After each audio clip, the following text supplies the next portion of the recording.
do programa Inclusive, o programa Inclusive que nasceu em 2018 com um foco social, com um foco de inclusão social, com um foco na pessoa com deficiência, na longevidade, na pessoa idosa, porque a nomenclatura correta agora é pessoa idosa. Nada de falar 50 a mais, 80 a mais, 70. Pessoa idosa, isso é oficial, tá? E o que que acontece? Nós temos hoje cada vez mais empreendedores, profissionais engajados nas questões da inclusão social, da diversidade, da equidade. E hoje eu convidei a Patrícia Salvatore para participar do nosso programa. Patrícia, tudo bom com você? Tudo bom, Rosa? Muito obrigada pelo convite. É um Patrícia, prazer estar eu aqui. quero que você se apresente aqui para a gente, fale um pouquinho do que você já fez antes da gente introduzir aí o seu trabalho. Tá, joia? Bom, tenho bastante coisa para contar. Eu sou Relações Públicas de formação, sou formada em RP já há bastante tempo. Trabalhei durante mais de 20 anos, quase 25 anos, em grandes organizações, e organizações que passaram por grandes processos de transformação cultural, principalmente por fusões e aquisições, tá? Estou falando isso porque é um ponto importante que vai impactar em tudo que eu vou contar mais para frente. Outro aspecto importante é que eu sou mãe, e eu exerço a maternidade atípica. Eu tenho uma filha de 17 anos que tem uma síndrome genética, uma síndrome rara, e ela foi diagnosticada bebê ainda, logo que saiu da maternidade, e aí isso fez com que eu desenvolvesse ao longo desses últimos 17 anos o ativismo pela causa de pessoas com deficiência. Eu Em 2012, eu fiz um processo de transição de carreira. Eu saí da empresa que eu trabalhava na época, que era o Itaú Unibanco, Itaú, e eu migrei para a área acadêmica. Eu fui fazer mestrado, comecei a dar aula no curso de Relações Públicas, depois, além de dar aula, eu fui gestora, participei da gestão, fui coordenadora de curso, e fiz o doutorado, emendei o doutorado, só que aí no mestrado eu ainda pesquisei sobre a questão de processos de fusão, reconstrução cultural e tudo mais em processos de fusão e aquisição, mas no doutorado eu resolvi me dedicar à pesquisa daquilo que já me definia há bastante tempo, que era a questão do ativismo para a causa de pessoas com deficiência. Porque a gente fala muito de relações públicas olhando do ponto de vista das organizações e para as organizações. Mas existe um campo enorme de atuação do RP que vai muito além, né? E que começa a se tornar muito próximo aí do ativismo.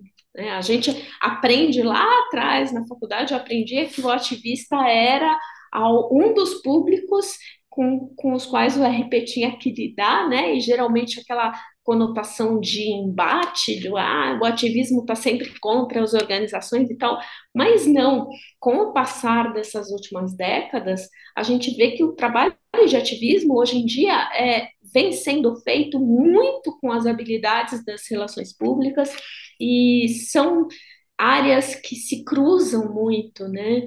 Então eu resolvi pesquisar sobre isso. Foi um trabalho muito bacana.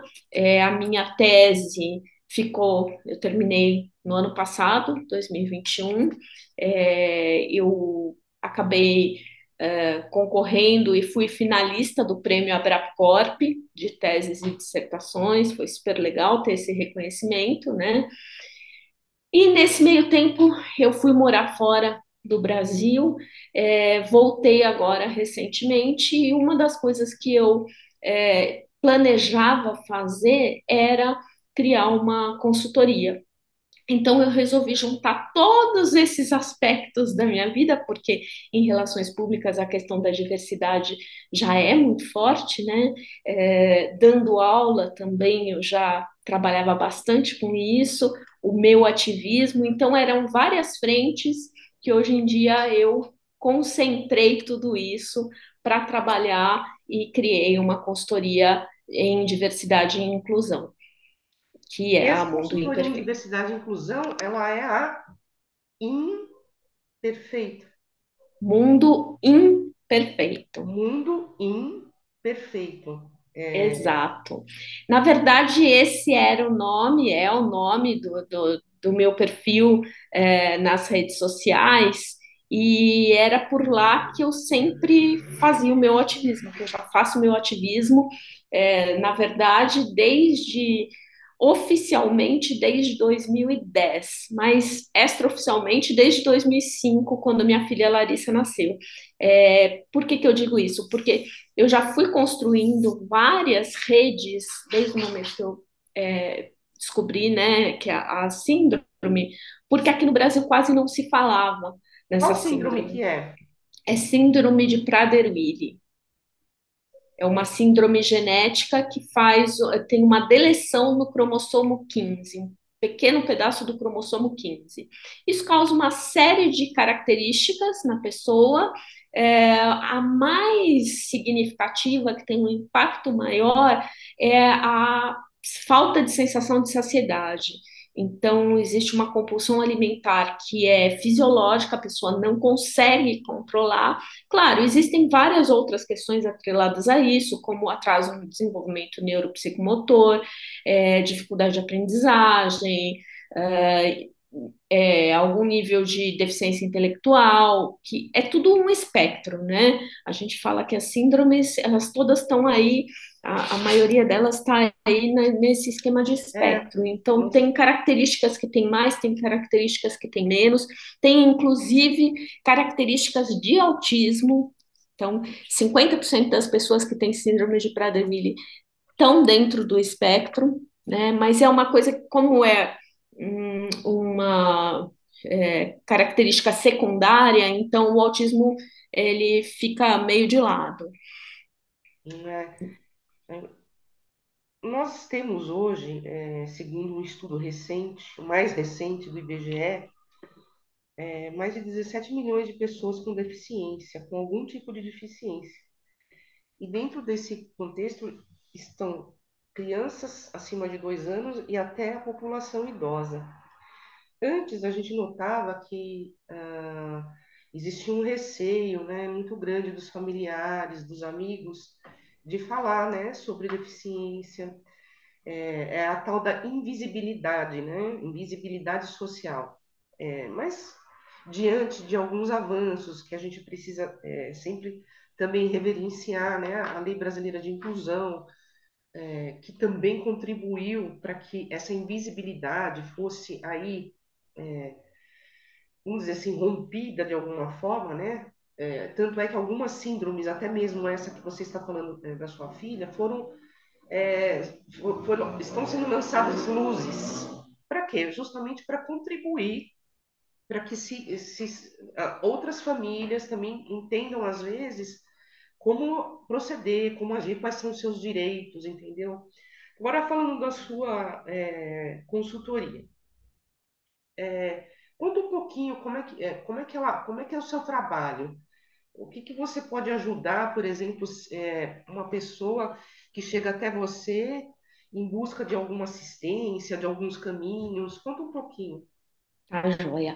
Só para fechar essa questão que você trouxe aí do ativismo, né, Rosa, é importante, porque foi exatamente esse o meu objeto de pesquisa na tese, entender o papel da sociedade, o papel das famílias para a divulgação, né, porque o grande problema, como você disse, é a invisibilidade. A partir do momento que a gente traz isso à tona, e eu, quando comecei o meu ativismo lá atrás, foi muito nesse sentido, de trazer à tona para esclarecer para a família, para os amigos, e obviamente eu fui construindo uma rede com outras famílias que não se sentiam respaldadas, porque não tinha quase informação traduzida para o português, então eu pegava muita coisa dos sites internacionais e traduzia, e isso deu o ponto de partida para em 2016 a gente criar a Associação Brasileira da Síndrome. Isso vai com que haja uma visibilidade maior, né, junto com essas ferramentas institucionais, como a Lei Brasileira de Inclusão, a Convenção, né, da Pessoa com Deficiência, a Convenção Internacional da ONU, e tudo isso vai fazendo com que a sociedade comece a perceber essas pessoas que tradicionalmente ficavam escondidas em casa, né, por uma série de motivos. E a minha consultoria é meio que uma consequência de tudo isso, porque eu não tenho um olhar exclusivo para a pessoa com deficiência, né? Mas como eu tenho uma formação, uma experiência muito grande em relações públicas, principalmente nesses processos de transformação cultural, essa é a bagagem como professora, como pesquisadora, e a minha bagagem de pesquisadora em relação à tese, eu pensei, o que eu posso oferecer para as organizações? A gente percebe que essa questão da diversidade volta, né? Não tem mais como as empresas fugirem desse caminho da diversidade. 20 anos atrás a gente falava de sustentabilidade, mas será que isso é uma moda? Será que vai passar?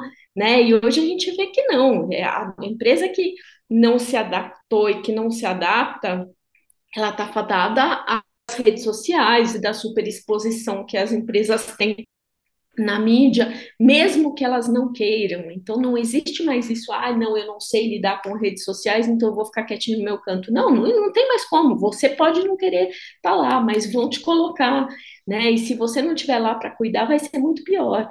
Então, o que eu pensei? É oferecer para as organizações essa minha bagagem como profissional, como pesquisadora, como ativista, para que as organizações consigam atender aos padrões que a sociedade demanda.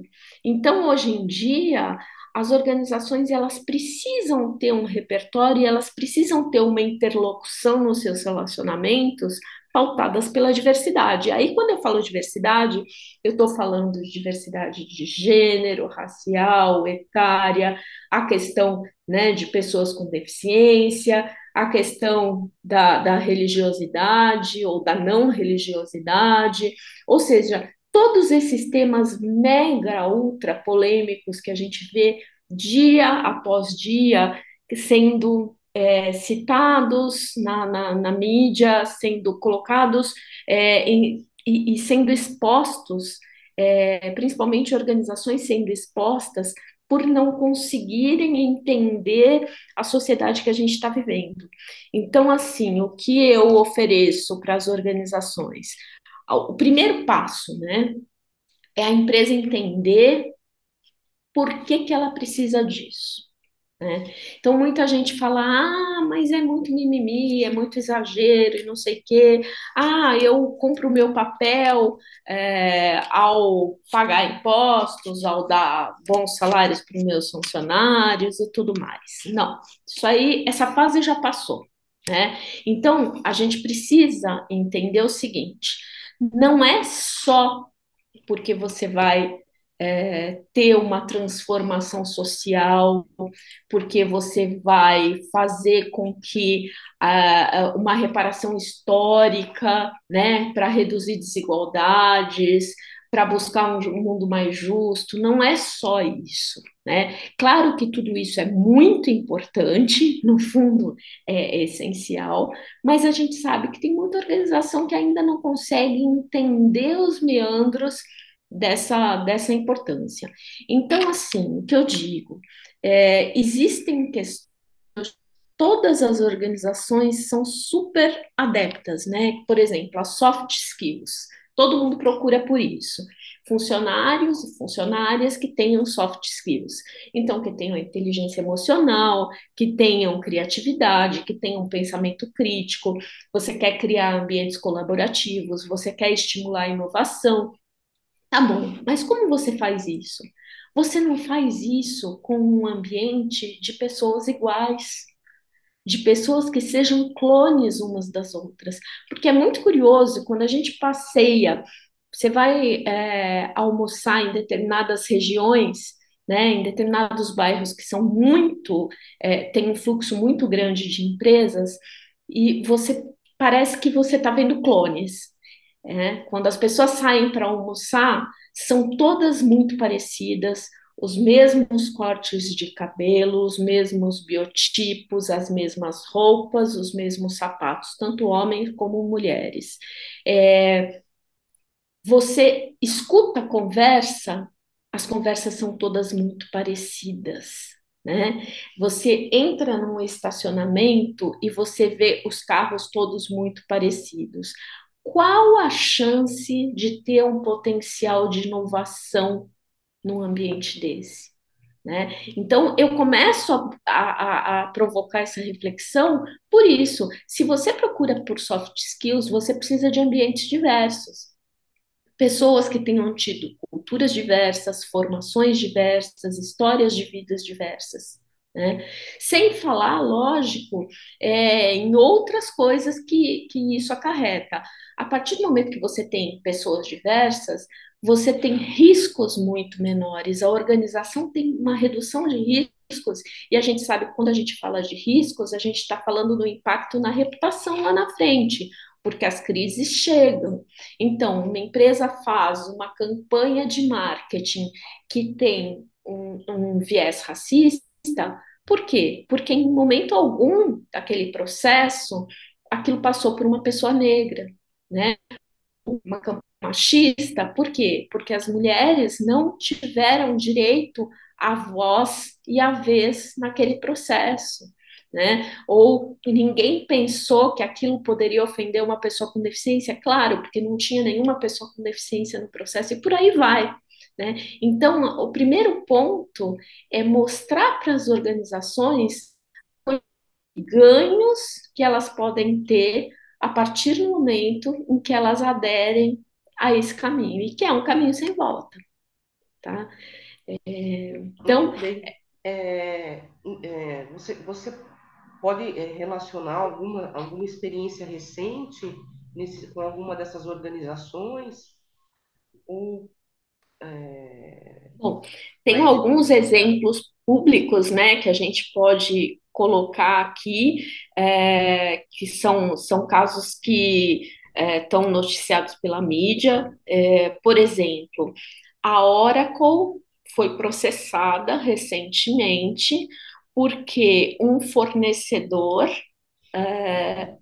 ele ofendeu um cliente da Oracle num ambiente um ambiente como esse, um ambiente online, onde estava tendo uma reunião, e estava presente esse fornecedor, estava presente representantes da Oracle e estava presente o cliente negro, e o fornecedor ofendeu esse cliente por conta de algum processo errado que tinha acontecido, atrasou, teria um impacto financeiro muito grande nesse processo, e assim, o fornecedor ofendeu, claro, com um cunho racista, né, um comentário racista, e assim, a empresa foi processada. Ou seja, não adianta mais você também só trabalhar com os seus funcionários. Né? A partir do momento que você promove ambientes em que os fornecedores, os teus parceiros estão ali falando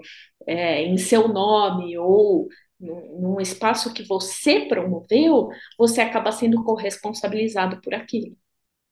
Né? E aí a organização não só tem um prejuízo financeiro, pode ter um prejuízo financeiro, como um prejuízo reputacional enorme. né? Porque de alguma maneira ela não se respaldou o suficiente para que aquilo não acontecesse dentro do seu ambiente online, tá? Muito bem, o mundo imperfeito, né? A consultoria, ela prima para trazer essa diversidade, né? Trabalhar tudo isso entre as É, organizações. Onde que a gente encontra vocês? Quais são os endereços das redes sociais? então, o meu site é www.mundoimperfeito.com, tá? O meu Instagram, na verdade, eu tenho dois. Eu tenho um que é o meu pessoal, que é o que eu falo, assim, eu tô à frente, né? Falo um pouco sobre minha visão de mundo, que é mundo em ponto perfeito, e tenho da consultoria agora, porque como a consultoria é nova, eu criei recentemente, que é tudo junto, mundo imperfeito, né, para conseguir ter essa uma visão mais dirigida, né? No site eu tenho trazido bastante coisa, no LinkedIn quando dá, também eu consigo trazer algum material, porque a ideia é não ser só uma consultoria, né? É uma plataforma de discussão, de reflexão mesmo. Inclusive, eu tenho um projeto que é um projeto que eu já vinha fazendo enquanto ativista e que eu estou tentando agora remodelar isso para consultoria, para fazer com que se torne mais profissional, que chama Rede de Mães Atípicas. O que que é? É um grupo que eu criei lá em 2019 no Facebook, para fomentar para que mães atípicas, para que mães de pessoas com deficiência possam trocar ali experiências e um espaço profissional. O grande ponto, né, você aborda aí no programa a questão da pessoa com deficiência, você deve saber bem isso, que as mães de pessoas com deficiência, principalmente de crianças, né, jovens com deficiência, elas são pela sociedade, né? Poder público que acaba não oferecendo tudo que essas mães precisam no sentido de oferecer suporte para terapias, saúde, a própria as escolas que acabam, apesar da lei brasileira da inclusão demandar, exigir que as escolas todas acolham as crianças com deficiência, a gente sabe que na prática ainda falta, tem um percurso longo para isso. É, e assim, existem pesquisas que indicam que o abandono paterno é muito mais alto nos casos das famílias que as crianças têm do que nos casos de abandono paterno em geral, que já é alto, né? É, Então, há uma sobrecarga muito grande para as mães. O BCP é um benefício que é extremamente difícil de ser conseguido, muito restritas, e muitas dessas mães passam por uma situação muito complicada. Muitas delas se viram nos 30 por meio de empreendedorismo informal, né? Então, faz bolo para vender, faz de tudo, né, Rosa? É aquela história. O lance bacana do brasileiro é a criatividade, né? E a necessidade é a mãe de tudo isso. E assim, eu criei esse espaço para que essas mães possam divulgar os seus trabalhos, oferecer os seus trabalhos e divulgar e haja um fomento para que essas mães tenham condição. Claro, no paralelo, a gente tem que continuar lutando por políticas públicas para que haja um acolhimento, para que haja mais incentivo, mas assim, a gente precisa resolver também o problema de hoje. Não dá para ficar só pensando como será daqui a alguns anos, né? Então foi essa forma que eu pensei em e foi assim que eu criei a rede.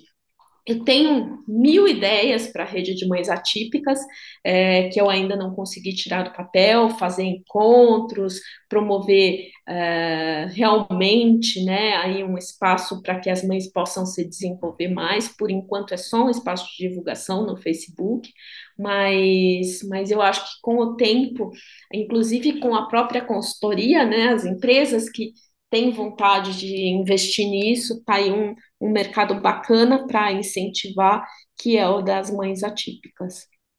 Qual que é o seu telefone de contato, por favor? O meu telefone é 11 97731 2122.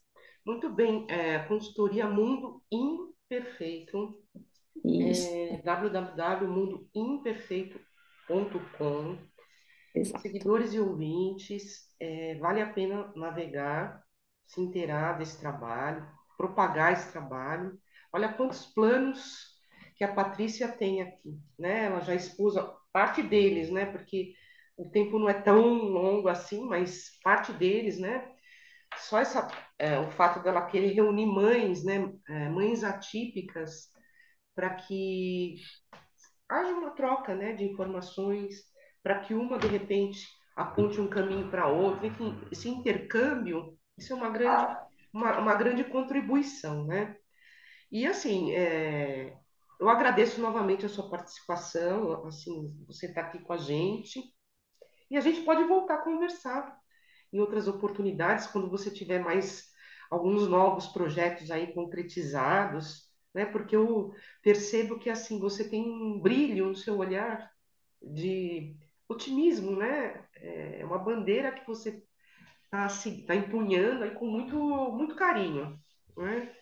E eu Com só tenho que te certeza. agradecer. Se você quiser deixar uma mensagem final para os nossos seguidores e ouvintes, fique à vontade. Tá, joia. Eu que agradeço muito, Rosa, é um prazer estar aqui. Com certeza voltarei. Eu tenho certeza que em breve vou ter muito mais coisa para contar. Eu costumo dizer que eu não sou uma pessoa muito otimista, porque as coisas, o mundo às vezes não nos ajuda muito nesse sentido, né? Mas eu continuo acreditando que a gente pode melhorar o mundo. Se cada um fizer aqui, no seu entorno, no seu pedaço, no seu quarteirão, a gente consegue mudar o mundo inteiro. É verdade, concordo com você, né? É isso. A gente precisa fazer o bem, praticar o bem, enxergar o bem, né? É E isso aí aí. isso nos ajuda também a prosseguir, né? Sem querer ser filósofa, nós precisamos dessas sementes, né? O mundo, por incrível que pareça, muito embora tenha atravessado uma pandemia, algo tão crônico e tão difícil, né? De você digerir no dia a dia, ainda ele precisa se aperfeiçoar, né? É Cabe verdade. àqueles que entenderam essas mensagens ajudar os demais, né? É Obrigada mais isso uma aí. vez e Eu que te desejo assim, agradeço. muita sorte com a sua consultoria. Qualquer coisa a gente volta a se falar e realizamos mais uma entrevista. Boa A noite. joia. Obrigada.